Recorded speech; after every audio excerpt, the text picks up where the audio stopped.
Hey Radical Ones and Dark Shadows fans, Radical Ryan Hunter here from the Radical Retro Rewind podcast. This video is a thank you to all of the Dark Shadows fans that have commented and shared and watched our previous Dark Shadows videos. You are so appreciated and I wanted to give back to you. I know you want more Dark Shadows content, so this is just a start.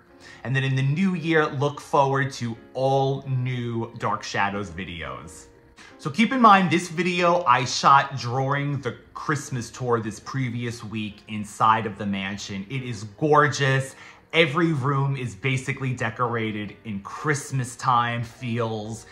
It just adds to the glow of this gorgeous, gorgeous place. You'll see so many iconic parts of the mansion that were in both Night and House of Dark Shadows that are just frozen in time. It's quite an experience to be standing in the same place that Barnabas or Quentin did in the 70s. The tour guide there was an adorable older gentleman. He knew so much about the land and the house itself. The funny part was he kept saying that the Dark Shadow remake movies, plural, with Johnny Depp were filmed there. Yes. Uncanny, is it not?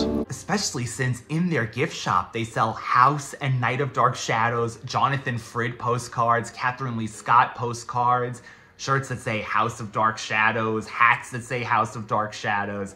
So, you know, he had so much other real life history in his head, I'll give him that, but definitely was not the Johnny Depp movie. In the meantime, if you wanted more Dark Shadows content, we had an interview with filmmaker-director Ansel Faraj, who grew up, much like myself, in the 90s as a Dark Shadows fan. And now he's living his dream, and he's made multiple movies with the original Dark Shadows cast.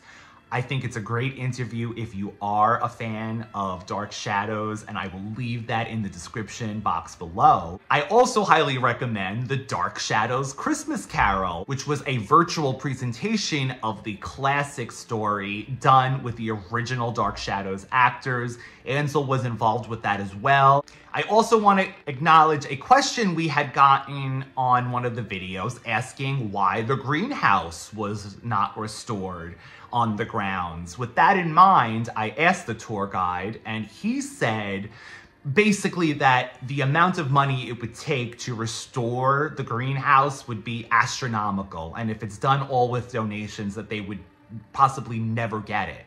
Matter of fact, I always thought the glass was falling down all by itself, as seen in the movie, but he said the remaining glass panels were taken down for the safety of people. So, unfortunately, I don't see that ever being restored. I mean, unless they get an astronomical donation. And he did mention, though, that the roses that will bloom near the greenhouse in the spring and summer are just gorgeous, and you could smell them from everywhere on the grounds. Thank you again, and I hope you enjoy this quick little tour into what Collinwood might have looked like at Christmas time.